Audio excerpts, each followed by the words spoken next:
Otra de las figuras que estuvo presente en la entrega del reconocimiento de la mención de honor senador Domingo Faustino Sarmiento a Edmund Valladares fue una reconocida crítica de arte como Rosa Facaro, que además es investigadora en temas latinoamericanos.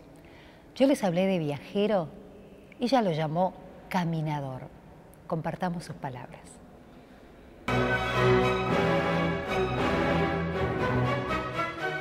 Toda la plástica de Edmund Valladares, que yo la tengo muy documentada porque la estuve enseñando en las Escuelas Nacionales de Bellas Artes, en la carrera de posgrado, molestándolo muchas veces para que viniera en su presencia viva a hablar sobre su experiencia. Se le ha visto que ha sido un gran caminador. Para mí es muy significativa y marca un hito en toda la problemática de nuestro país. Quiere decir que los artistas anteceden y señalan más que los sociólogos lo que está sucediendo y dejan un testimonio vivo. Por eso necesitamos ver esas obras para marcar otra historia, la historia visual, que es la que reconstruye nuestra verdadera historia.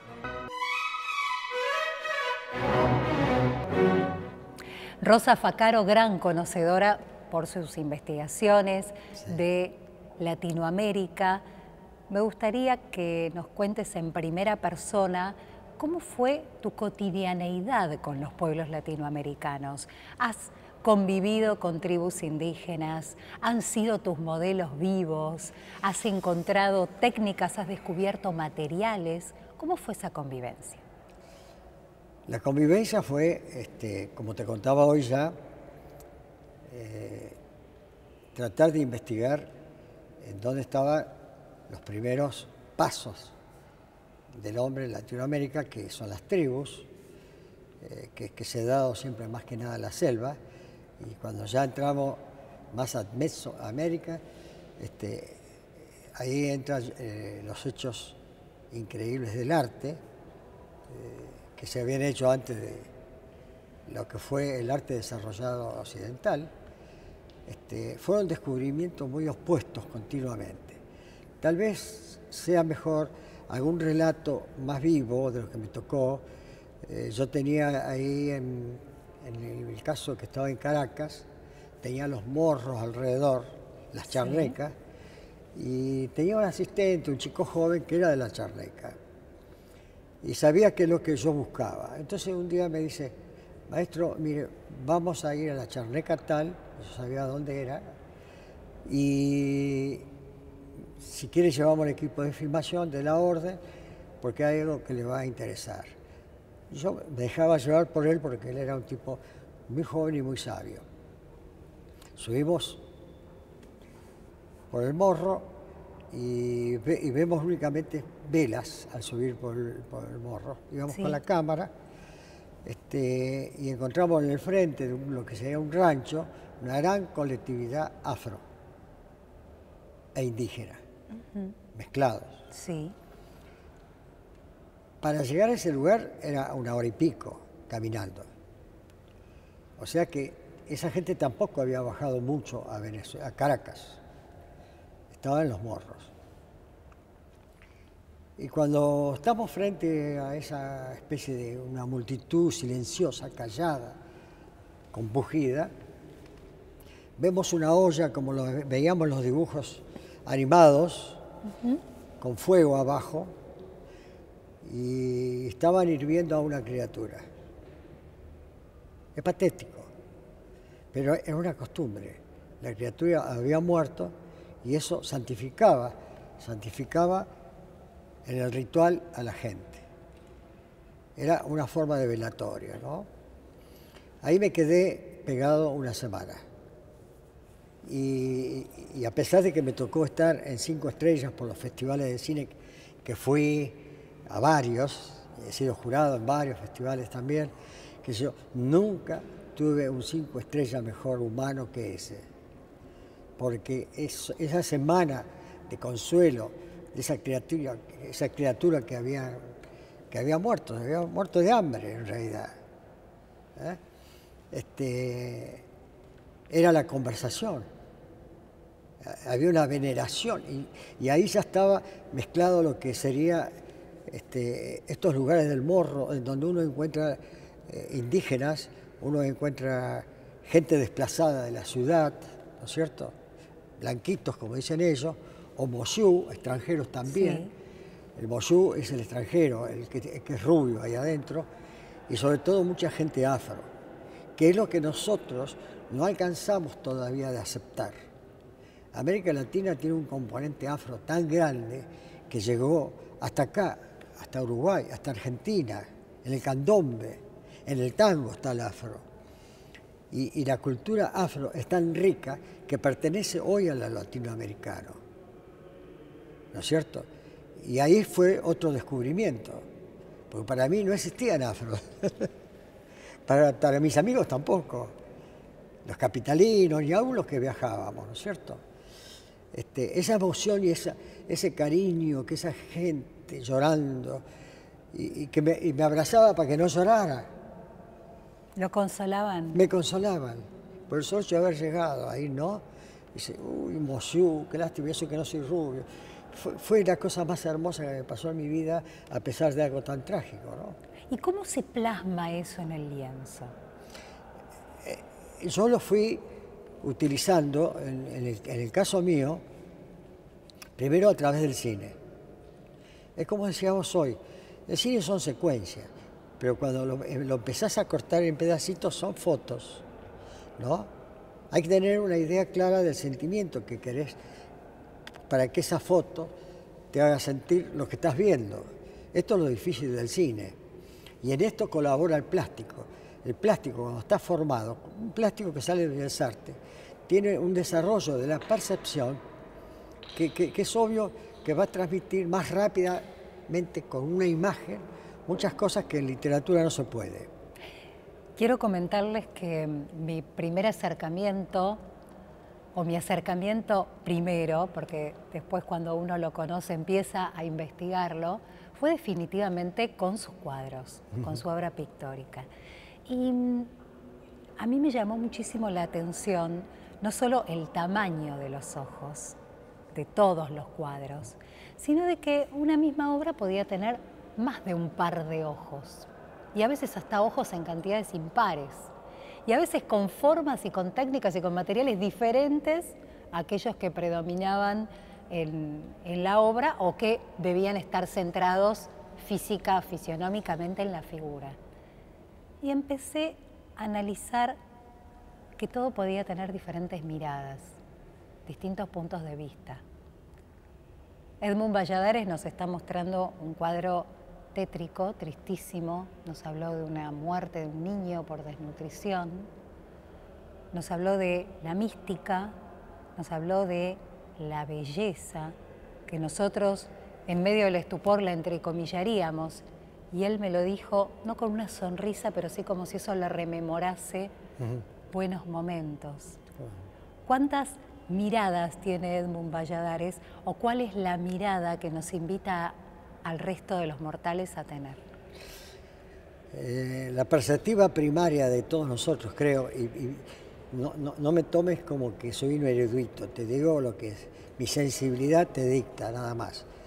La relación que tenemos todos los seres humanos, sobre todo en este aparato de la sensibilidad, es a través de los ojos, de la gestualidad de los ojos, de la vida, del dolor, de la alegría de los ojos, tanto como de las manos. Vos estás hablando y yo estoy notándote tu gestualidad, por ejemplo. Es oficio, pero también pertenece a una escuela, los ojos, que es a la escuela expresionista. Vamos a tomar un solo cuadro, por ejemplo, tan conocido que todo el mundo hoy en día lo pone en publicidad inclusive, El grito de Munch. Sí. La boca es la que se ve, es cierto, pero los ojos de la cabeza, de esa cabeza, es la que ata toda la expresión del grito. Comprendo. Los ojos son imposibles de engañar. Los ojos cuentan toda la vida interior de una persona y el estado actual.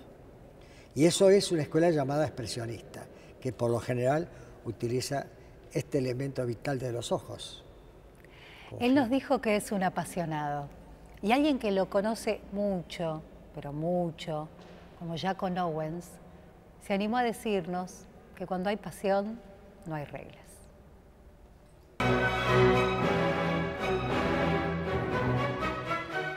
Que este homenaje que está haciendo, hago mía las palabras también de Rosa Facaro, de que esta obra tiene que ir recorriendo el planeta, el mundo tiene que ir recorriéndola, porque tienen que conocer el pensamiento latinoamericano, y ya lo van a ir conociendo en la medida en que avancen, digamos, las organizaciones económicas, y donde seguramente va a tener que intervenir como ariete, como fuerza, como empuje, las artes plásticas argentinas, para que cada vez que se hable o se piense en ideas de fondos buitres, se llaman, ¿no? Cada vez que piensen estas bestias de las formas buitres, yo quisiera que se piense en el arte de un argentino que representó a toda Latinoamérica en este momento, esta gran colección. Yo le diría a Edmund que siga trabajando, que siga descubriendo, porque hay muchos artistas que merecen ser descubiertos. Yo me acuerdo que de un escritor norteamericano, Bukowski, que decía sobre el arte: un intelectual dice una cosa simple de un modo difícil, pero un artista dice algo difícil de un modo simple. Eso fue el pensamiento, porque es seguro que es su revelación más íntima cuando está pintando, y antes de pintar también, en medio de los sueños de cada uno. Decía Adolfo de Ferrari: primero es la impregnación del modelo, luego viene la etapa de la armonía, el equilibrio, las tensiones y finalmente es la obsesión.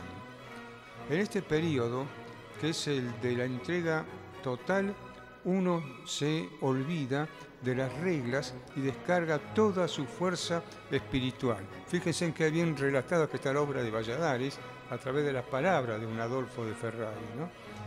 El momento de plasmar la obra no pertenece al pensamiento, sino al alma. Con la razón no se pinta, con el alma sí. En el momento de gestar la obra, el pintor entra en un estado agónico y se separa de la razón, porque él lleva la habilidad de darle forma al pensamiento. Cuando el pintor concibe su obra, la encarna y comienza a fijar su mundo. Como Cristo, que sabía para qué había venido a la tierra, el pintor tiene conciencia de su destino. Es un iniciado porque posee la verdad del mundo, una noche que ve en todas las noches del mundo.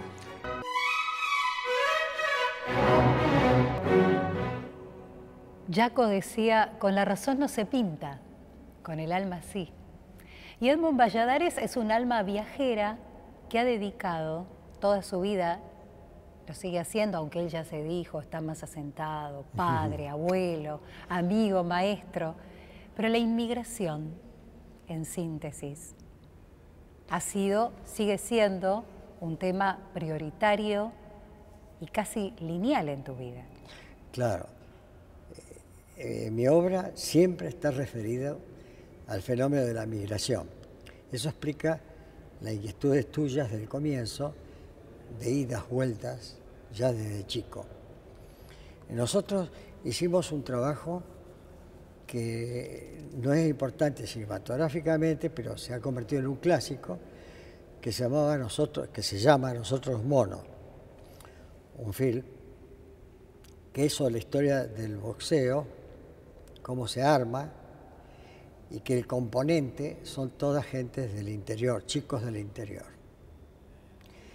Esa película, que se entendió únicamente como una película contra la violencia, que también es así, no se entendió que era el drama más grande que tienen los países, sobre todo los países que están en el medio de los desarrollos, que es las migraciones a las ciudades. Y esos boceadores que nosotros hicimos un gran análisis con sociólogos, con psiquiatras, que los trata acá en Buenos Aires, llegaron en la película a una gran conclusión. Por eso no hay un director, es un equipo. Y aún en la pintura, yo te podría decir que el equipo es toda la sociedad y que uno es un transmisor nada más. Un canal. Un canal y un testigo, ¿no es cierto? En esta película se llegó a la conclusión que la migración era un problema parapsicológico muy fuerte, porque a una persona la sacás del medio natural de donde vive, la trasplantás a una cultura, aunque sea su propio país, se debe adaptar, y como no tiene las mismas posibilidades que tiene un hombre cultivado en lo urbano, tal caso, para decir así, termina trabajando con su propio cuerpo y exponiéndolo. Hicimos 2 películas con estos investigadores, sociólogos, psicólogos, todo el mundo, politicólogos, y conseguimos hacer 2 películas. El problema del varón migrante joven y el problema de la mujer joven de nuestro interior. Los 2 eran similares. Por supuesto, lo más duro, más que el boxeo todavía, era el problema de la mujer que migra y que viene a trabajar al servicio doméstico. En aquel entonces hicimos una película de 6 horas, pero era el año 76 y los grupos de los muchachos uniformados me dicen que me retire, que me vaya y me sacan la película. La perdemos. Recapturamos recién hace 2 años, 3 años, un solo capítulo. Pero la migración es lo peor que puede suceder entonces para definir mejor, sí, porque se pierde la primera personalidad, se vino una segunda personalidad, se añora la anterior y cuando se regresa uno ya no es el mismo. Bueno, así destruyen hecho, los pueblos. De hecho, en esta entrevista, que yo te agradezco profundamente, nos has hablado de migración y de migración interna. Que tu viaje más difícil fue el de Santos Lugares a la capital. Sí. Y también todos esos viajes personales internos en el alma que has tenido. Quiero tomar como tópico para cerrar el programa, como lo hacemos con el resto de los invitados, que en presente nos digas cómo te gustaría que te recuerden, como un legado. Yo quiero que digan que Edmund Valladares es... Sí, creo que soy un apasionado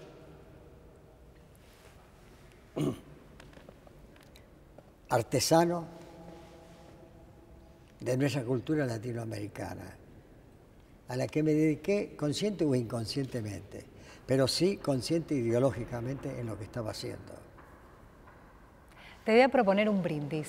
Muchísimas gracias. Y me gustaría que hagas el brindis. Sí. ¿Por qué brindamos? Mirá, vamos a brindar porque todo lo que viene por delante y todo lo que vos estás haciendo también y lo que está haciendo el Senado de Cultura, que yo quisiera destacar al actuar Odores, que fue el que me inició en el Senado a mí y que él es uno de los directivos de Cultura, un pintor excepcional, Eso que no tendría lo que estar sabíamos. acá, eso no lo sabía, un pintor excepcional, un dibujante extraordinario, un ser humano mejor, junto a su grupo.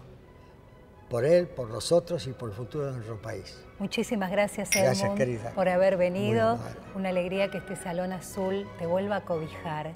Así como te llevaste la alegría de la mención de honor, senador Domingo Faustino Sarmiento, espero que este momento de todo el equipo de mención de honor que hemos compartido también esté dentro de tus afectos. Muchísimas Está gracias. dentro de mi corazón, aunque no haya sido merecido. Muchas gracias, mi amor. Nos reencontramos en la próxima edición de Mención de Honor por Senado TV. Gracias por acompañarnos.